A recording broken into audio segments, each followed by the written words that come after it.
welcome back to my channel. This week's video is going to be the fourth installment of the How I Draw Anatomy series, and I'm going to be talking about body proportions. So sorry that it took so long for this video to come out. I've had a lot of struggles with filming this video. This is my fourth attempt at filming this, actually. So if it's awful, I do apologize, but this is the best I can do to explain this in a simple way that everyone can understand. So yeah, I hope that this is beneficial to somebody, and I'm really sorry again that it took so long for this to come out. So this is a little demo that I did in one of my previous filmings, and I'm not going to redo this for the video, I'll just explain it later, but I'm going to start out by doing a very simple, like, kind of skeleton version of the 8 heads high method, which is the method I use to measure a human body proportion. Basically what it is you measure the height of a person based on the size of a human head, and the general rule of 8 heads high is that a person will be 8 heads high. So as you can see, I have this little grid drawn, and each section is roughly about the size of a human head, and that's how you measure the height of a male and a female. The females generally tend to be 7.5 heads high, but whatever, for the sake of this video I just did both of them at 8 heads high. It's also important to keep in mind for doing this type of method that everybody's bodies are different, and characters that you draw are going to be different. They're going to be different widths and different heights and all kinds of things. So this is just a very generic way to kind of show where the body parts are placed to make sure that the arms are the correct length and the legs are the correct length and things like that, because I've had a lot of comments lately on my previous anatomy videos that they're doing the basic gesture drawing the way I've shown in that very first video, and that the arms are coming out too long or the legs are coming out too short. So this is just a way to basically measure the body to make sure that the limbs and stuff are the correct length. So just keep that in mind when you're practicing this. Okay, so I'm going to move this to the side, and I'll talk about this more later after I do the little demo that I'm going to show in this video. So I have already drawn really badly, by the way, the little measurement boxes that I use for the 8 heads high. You can draw this any size that you want. This is just the best one that worked for being on camera. So since I'm doing the 8 heads high method, there are 8 sections here, and so each section will be, I'm just going to draw this really lightly, a circle, and they kind of stack on top of each other, and these circles are meant to represent the human head, basically. So we're going to pretend that these are human heads. Alright, so in the first box, obviously, since it is the size of a human head, you are going to be drawing a circle which is meant to represent the human head, and the bottom line will generally be where the chin would fall. And I'm also going to draw my center line, which I would do normally, just so I can know where the center of the body is. And so I'm going to go next by drawing in where the shoulders would be. Generally, the shoulders will fall about halfway between the second set. And then I'm going to draw the rib cage, which will fall from the tops of the shoulders, and it will go about halfway down to the second part, the third box down. This is kind of hard to explain, but you'll see what I'm doing. And then I'm going to map in the pelvis, which generally will start, I probably put this down a little bit low, but it doesn't matter, in the 4th box. And this is just a very basic, like, skeleton structure, so you can see like where the main parts of the body go. And then I'm going to put in legs. It's kind of like a basic bone structure, so this would be where the legs start extending down from the pelvis. And the bottom of the kneecaps will generally fall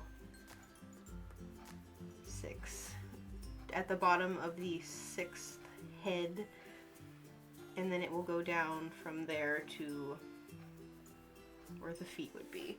And for the arms, I'm putting circles for where like the elbow joints and the knee joints would be, in case you were wondering about that. The, let's put them for the shoulders too, whatever. Let's see. So the elbows will fall at the bottom of the third head.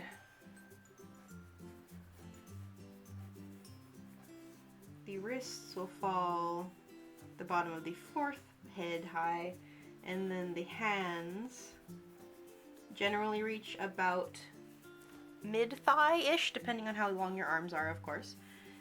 And so this is the basic structure that I would use when I'm trying to determine proportions of a character that I am drawing.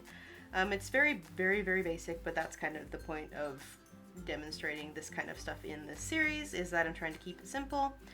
And yeah, this is the method I would use to kind of build a body structure and have the proportions remain semi-accurate. I'm also going to do a quick profile view so you can see how the body is built using the same method but from the side.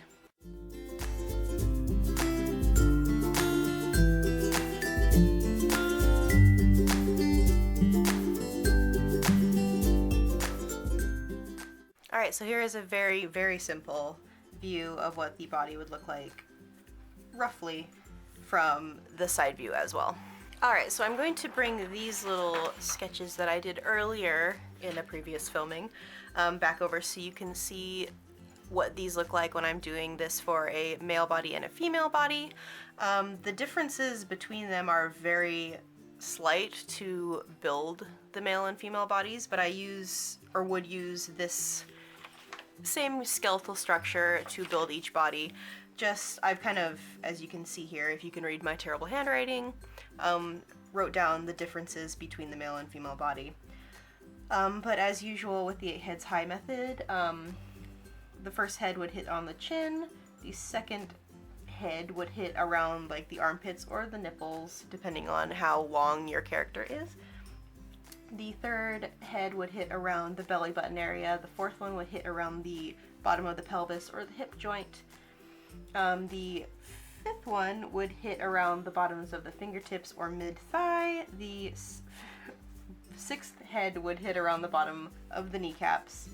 The seventh one would hit around mid-calf. And then the last one obviously would be where the feet would be at the floor. And as my notes say here, for the male body, men generally tend to be wider and flatter, if that makes sense, and a woman tends to be more narrow and curvy. So like a male's neck would be wider, their shoulders are wider, their rib cage would be wider. Their arms are more narrow but not slender. They're like flatter, I guess, as with the legs as well. They're not as curvaceous as a woman's legs would be. And for a female, their neck generally tends to be more narrow. Their rib cage is more narrow. Their hips are wider and rounder, and the arms are more slender. Thighs and legs generally tend to be wider as well. And so that is basically all proportion is in terms of how I use it.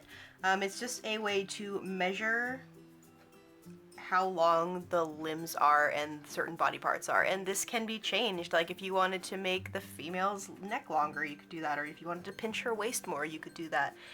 It just is kind of a way to make sure that you're keeping the limbs relatively proportionate to each other and to the rest of the body, but as I said, that can be altered depending on what you're drawing.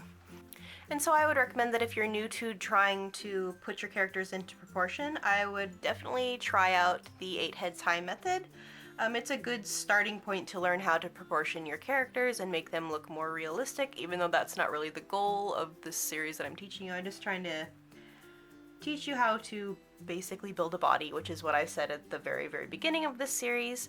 Yeah, so I hope that this one was helpful. It seems like it was a little bit more simplistic than the other ones that I've been showing, but I think that learning to proportion your characters and make their limbs accurate is important to learn early on before we go into more complicated things.